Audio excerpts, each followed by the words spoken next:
নারায়ণগঞ্জের সিদ্ধিরগঞ্জ এলাকার বাসিন্দা গণ অভ্যুত্থানে মাছ ব্যবসায়ী মিলন মিয়া হত্যায় সাবেক প্রধানমন্ত্রী শেখ হাসিনা, সাবেক স্বরাষ্ট্রমন্ত্রী আসাদুজ্জামান খান, সেতুমন্ত্রী ওবায়দুল কাদের, স্থানীয় সাবেক সংসদ সদস্য শামীম ওসমান সহ ৬২ জনের বিরুদ্ধে একটি মামলা দায়ের করা হয়েছে।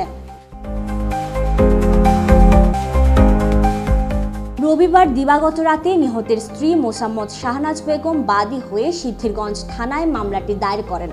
গণমাধ্যমকে বিষয়টি নিশ্চিত করেছেন সিদ্ধিরগঞ্জ থানার ভারপ্রাপ্ত কর্মকর্তা আবু বকর সিদ্দিক।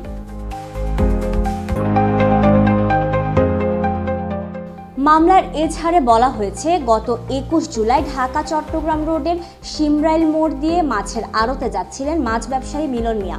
এ সময় আওয়ামী লীগ, যুবলীগ ও ছাত্রলীগের লোকজন একত্রিত হয়ে সমবেত ছাত্র জনতার ওপর গুলিবর্ষণ করে। এতে মিলন মিয়া বুকে গুলিবিদ্ধ হয়ে মাটিতে লুটিয়ে পড়েন। এ সময় তার সাথে থাকা দুই ভাগ্নে সাকিব ও মানিক সহ আশেপাশের লোকজন তাকে উদ্ধার করে প্রথমে স্থানীয় কনক হাসপাতালে নিয়ে যায়। পরে তার অবস্থার অবনতি হলে সাইনবোর্ডে অবস্থিত প্রো অ্যাক্টিভ মেডিকেল কলেজ হাসপাতালে নিয়ে যায়।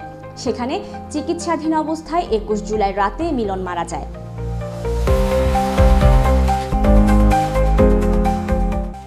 এই মামলায় শামীম ওসমানের ছেলে অয়ন ওসমান, ভাতিজা Ajmir Osman, Narayanganj city corporation councillor Motiur Rahman Moti, Shahjalal Badal, Nur Uddin Mia, Ruhul Amin, Iftekhar Alam Khokon সহ মহানগর যুবলীগের সভাপতি সাদাত হোসেন ভূঁইয়া, মহানগর আওয়ামী লীগের নেতা জাকিরুল আলম হেলাল সহ ৬২ জনের নাম উল্লেখ করা হয়।